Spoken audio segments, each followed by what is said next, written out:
Walter Floyd stood in the doorway of his Aiken store, having a nip of moonshine to steel himself against the cold of the morning. It was unseasonably cold, even for mid-November out on the plains. Walter had mined bauxite for a living. He'd been a fireman on the Western and Atlantic Railroad between Chattanooga and Atlanta, and he'd picked cotton. So much cotton. But with prices what they were, starting a store had been a shrewd move. He carried grain and farming supplies and normal sundries that folks needed to avoid a trip into the larger town of Sallisaw. The store wasn't lavish, but Walter wanted something for his family to fall back on. And there was a lot of family to think about. His children had given him a bunch of grandchildren, and most of his family members were within a few hours by car. Except one, his son Charles Arthur. Walter worried about the young man as much as he begrudged him. And maybe if Walter hadn't been thinking about his son, or if the store had been busier, or if he'd had one less slug of liquor, he may not have let his temper get the best of him when he saw the shopkeeper across the street, Jim Mills, arrive for work. Walter and Mills had a running dispute over Mills collecting salvaged wood from a local rundown gin mill. The owners, after clearing out the equipment, had promised anything that was left to Walter Floyd. But Mills had taken shingles and beams and 2x4s and was now selling them in his shop. Until that point, the feud had yet to escalate beyond some hot words and spiteful glares. This morning, all that changed.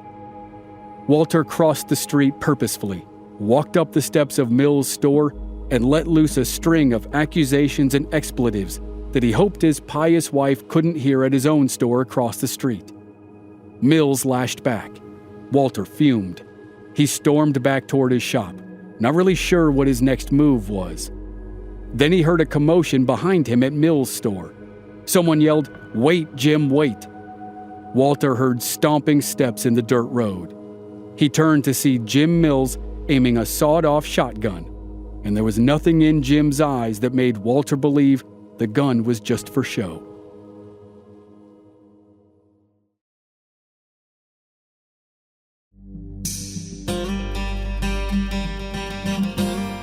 From Black Barrel Media, this is Infamous America.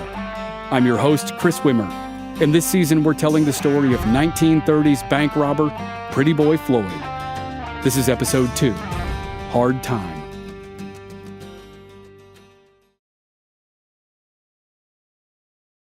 The St. Louis Kroger robbery began perfectly.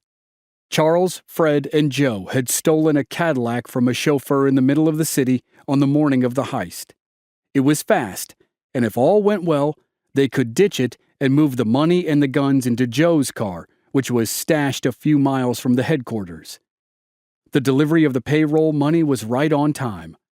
After the drop-off, there was zero security for the money. Charles, Fred, and Joe had raised no suspicion as they entered the building and made their way to the cashier's office. The robbers barged into the office where the employees counted the money. Floyd held a .44 caliber revolver. Fred had a shotgun. They demanded the money and threatened to kill the employees if their demands weren't met. The Kroger employees complied without resistance. Within minutes, the men had the money and were back outside. The rest of the employees in the building were oblivious. But the general manager and a Kroger driver saw the Cadillac speed away from the building. While the GM waited for the authorities to arrive, the driver followed Charles and company through the streets of St. Louis. At some point, the driver came upon a patrolman, and together they continued the pursuit.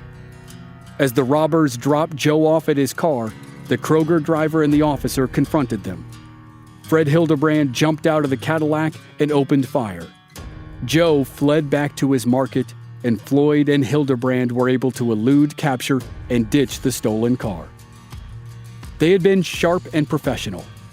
The job was called sensational in the newspapers, and news of the job was a headline across the country. The bandits stole nearly $12,000 in cash. Charles had his first taste of a big heist, a shootout, and a high-speed getaway. At times, the newspapers referred to him as Floyd Schmidt, but they were also printing a new name. When interviewed, the Kroger paymaster told the police and reporters that one of the fellows who robbed them was a mere boy, a pretty boy with apple cheeks. While some legends say Charles received the nickname later in life working in the Seminole County oil fields, others tell of an infamous madam in Kansas City who gave him the moniker. But in the months after the Kroger robbery, newspapers had already dubbed him Charles Pretty Boy Floyd. While there are competing beliefs about where the name started, two things aren't up for debate. One, the nickname was going to stick. And two, Floyd would always hate it. Also not up for debate was that Floyd and Fred Hildebrand were not ready to handle their success. After meeting up with Joe and dividing the money, Floyd and Hildebrand decided to skip town for a while. They headed back down to Sallisaw, Oklahoma, but not before making a few stops.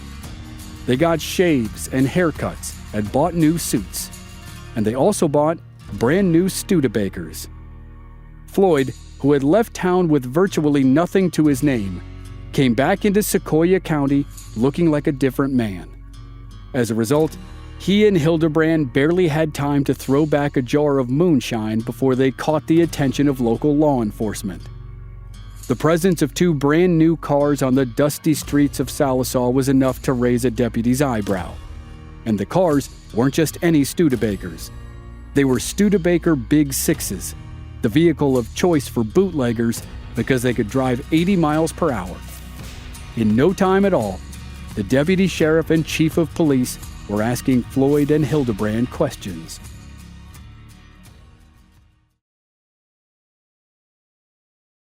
The deputy sheriff and the police chief both knew the Floyd family, and they recognized the young man they'd once called Chalk. Floyd and Hildebrand exited the car when asked. They may have had a pistol or two, but they had left the shotguns in St. Louis. The officers appreciated the men's cooperation and their friendliness, but they still had their suspicions. How was Charles Floyd, a young husband and father who had allegedly left town to follow the harvest, driving a brand new $3,000 car? Believing he had nothing to hide, Charles was more than happy to let the officers search the vehicle. But when the police chief checked the back seat, he found several $1,000s in cash. Having that much money was not a crime, but some of the stacks of bills were in wrappers stamped Tower Grove Bank of St. Louis, the bank that provided the payroll to Kroger Regional Headquarters. Floyd and Hildebrand hadn't bothered to take off the wrappers.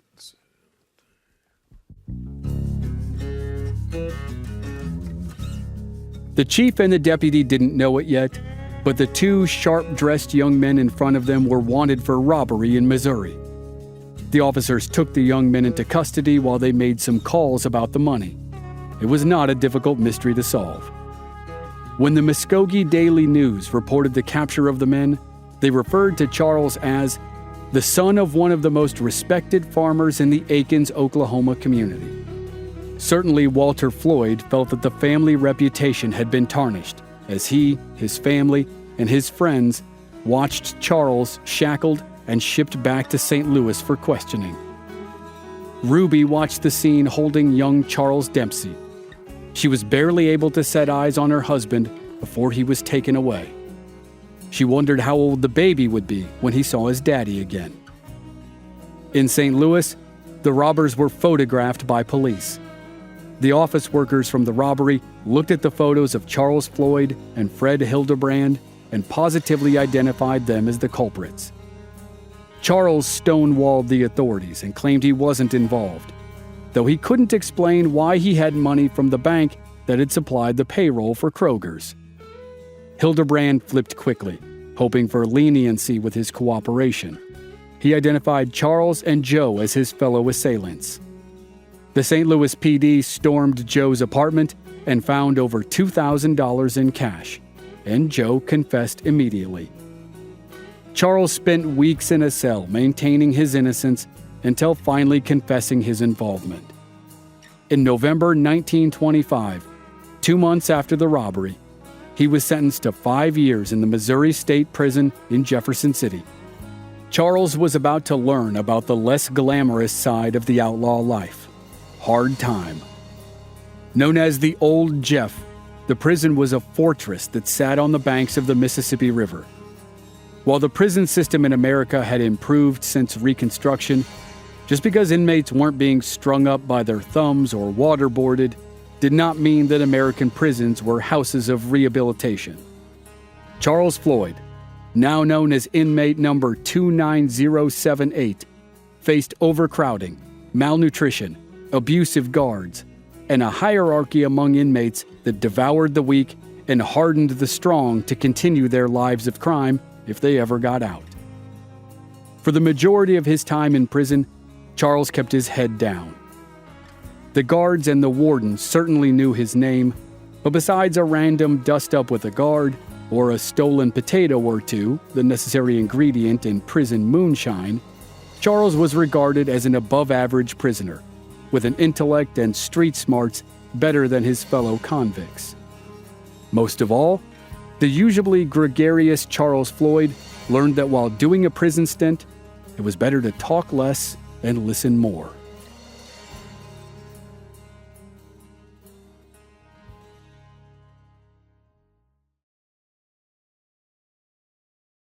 As Charles washed dishes in the kitchen at the Old Jeff, or worked as a plumber's assistant, or toiled on the prison's farm, the world continued to turn and the 20s continued to roar. Industry grew, and technological advancements tugged the world forward. In 1927, Charles Lindbergh completed the first solo transatlantic flight from New York to Paris. It had been just 24 years since the Wright brothers flew a lighter-than-air craft just 10 feet off the ground for barely a minute in Kitty Hawk, North Carolina. Lindbergh received a ticker-tape parade through the Canyon of Heroes in New York City and became one of the most famous men in the world.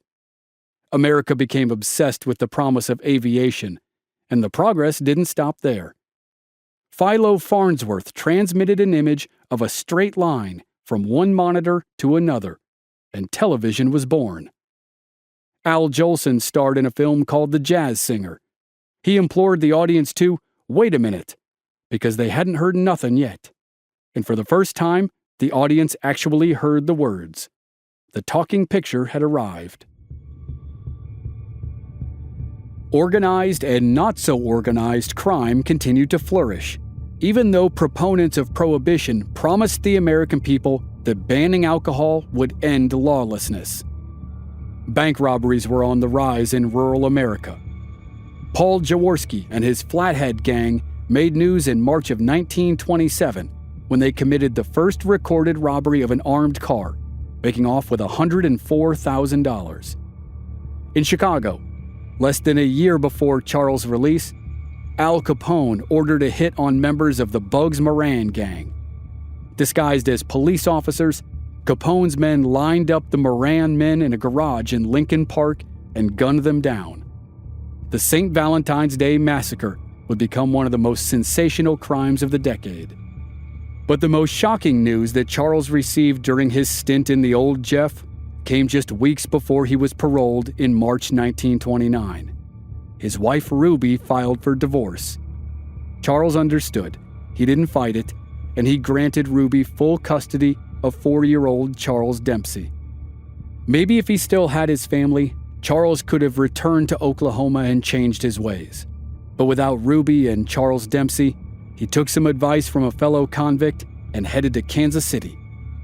The newly freed 25-year-old received a rude welcome. 2 days after he left prison, he was arrested and held for an unnamed crime. Although he was quickly released, law enforcement made it clear Kansas City didn't need any more young men with zero prospects and a rap sheet, though that was a bit ironic. In Kansas City, the line between lawman and criminal was thin. The man who ran the political machine that ran Kansas City was Tom Pendergast. He was so powerful in those days that some people referred to Kansas City as Tom's Town. Enforcement of Tom's commands was provided by a gangster named John Lazia. A bootlegger and loan shark, Lazia organized and delivered elections for Pendergast by whatever means necessary. In return, Lazia benefited from Pendergast's political influence. So firm was their grasp on Kansas City that any job planned within the city limits was expected to be cleared by Lazia, and he expected his cut. A criminal who made a big name for himself and was not in league with Lazia risked being run out of town, if he was lucky. Respect for the way Kansas City operated made good sense. If you were in good standing with Pendergast and Lazia, you had help when you ran into trouble. If you needed safe passage out of the state, Lazia had you covered. Was the heat in Detroit or Chicago too much? Lazia had a safe place for you. Kansas City was all about knowing the right people. When Charles Floyd arrived on the advice of his friend, he had no connections, no reputation, and no money. For now, he was a nobody. But he wasn't ready for Kansas City. That would change soon enough, but at the moment, he made an about face and headed home to Oklahoma.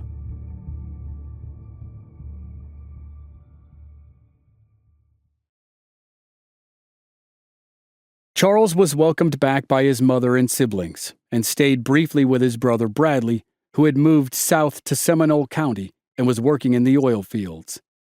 Again, it appeared that Charles might go straight. Bradley got him a job as a roustabout in the fields. He hated the work, but he was happy to be near family, happy to know what the next day held. And while he heard the town gossip that Ruby might have been remarried, he was happy to be back in Oklahoma where she was and hopeful to reconnect with his boy. But Charles' time in the Seminole oil fields was short. Although he was getting along well with management, it came to their attention that Charles had spent the better part of the last 4 years in a state prison for armed robbery. The drilling outfit had a strict no felons rule, and Charles was let go. The inability to get a second chance after serving his time fueled Pretty Boy Floyd for the rest of his life, and it fueled his personal narrative as well. Like his hero Jesse James, he saw himself as a victim of a harsh world intent on making him a villain. He didn't necessarily want to go back to the life of crime, but he felt he was pushed into it. And with that, he returned to Kansas City. His new thought process was strengthened when he was arrested in early May for vagrancy. It was nothing more than local police harassment. Charles was a lot of things, but he wasn't a vagrant. He had taken a room with a woman named Sadie Ash on Holmes Street, and that choice may have fueled law enforcement's interest in him. Ash's boarding house was known to be kind to the criminal element, the sort of place John Lazia might stash a robber who was on the run. Additionally, Sadie's sons, William and Wallace, were dope peddlers who dabbled in prostitution.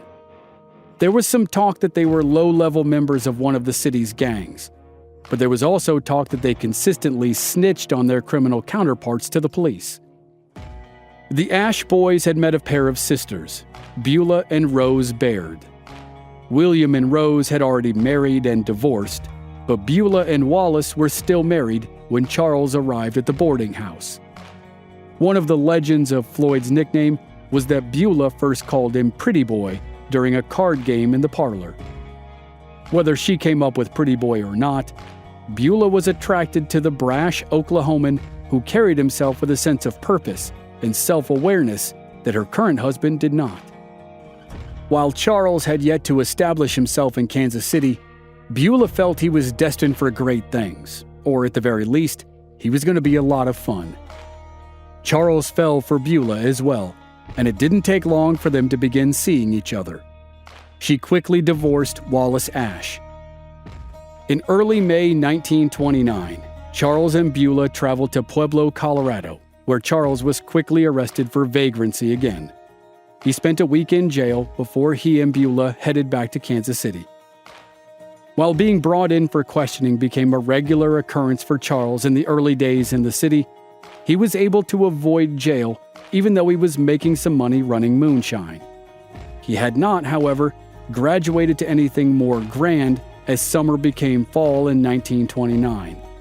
On Tuesday, October 29th, American financial luminaries, such as members of the Rockefeller family, began to buy large quantities of stock with the express purpose of restoring investors' faith in the stock market.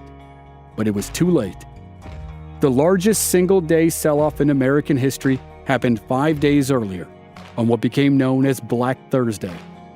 The following Monday became Black Monday, and on Black Tuesday, the 29th, the American stock market crashed. It had lost almost a quarter of its value in 2 days. The London Stock Exchange had crashed the previous month, and the 1920s immediately stopped roaring.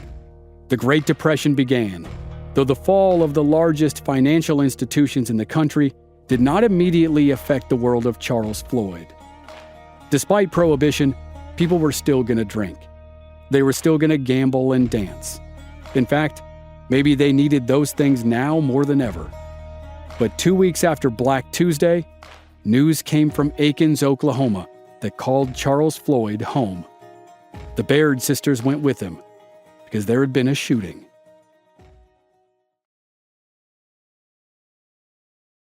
When Walter Floyd had marched across the street and confronted Jim Mills, the dispute started as angry shouting.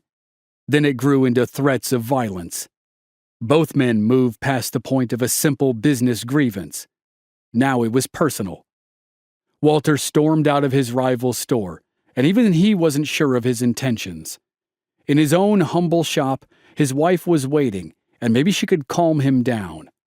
But also waiting was the gun he kept under the countertop.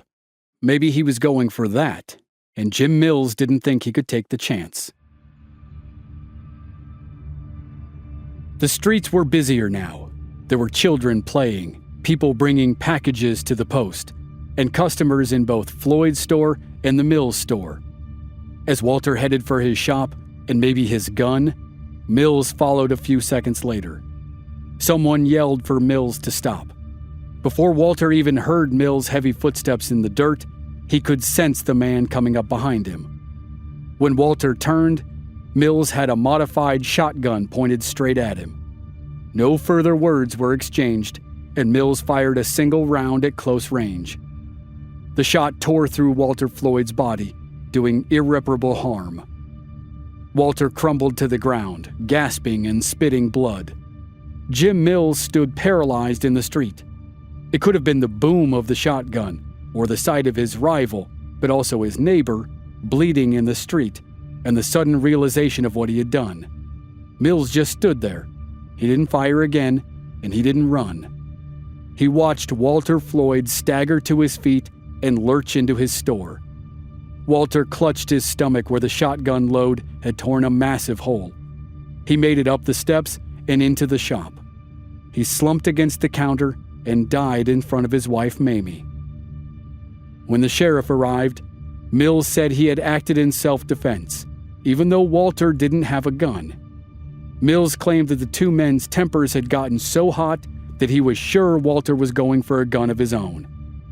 Mills was taken into custody and charged, and now a jury would have to sort it out. In the days that followed, word spread to Floyd family members all over eastern Oklahoma, and it spread to Charles in Kansas City. The family gathered at the Aikens Cemetery to put their patriarch to rest. Walter Floyd's epitaph read simply, "Our beloved one." He was just 51 years old. On the stand at trial, Jim Mills pleaded his case. He said that if he had not killed Walter Floyd, surely it would have been Jim's children and grandchildren gathering for a funeral.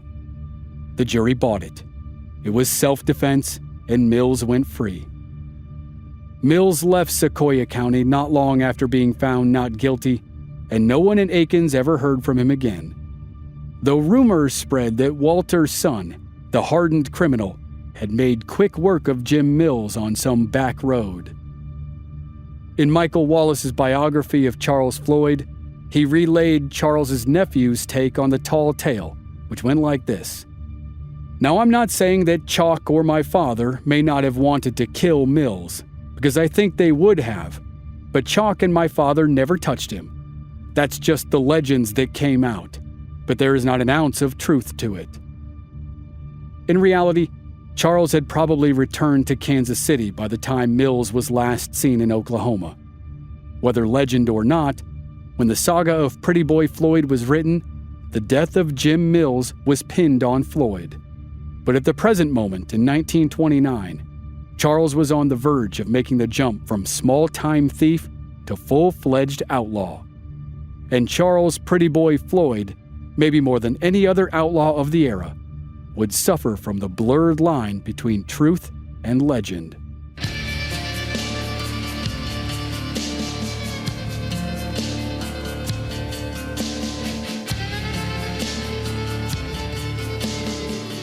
Next time on Infamous America, Pretty Boy Floyd's criminal career explodes. There are robberies, shootouts, daring escapes, mysterious murders, and more. That's next week on Infamous America.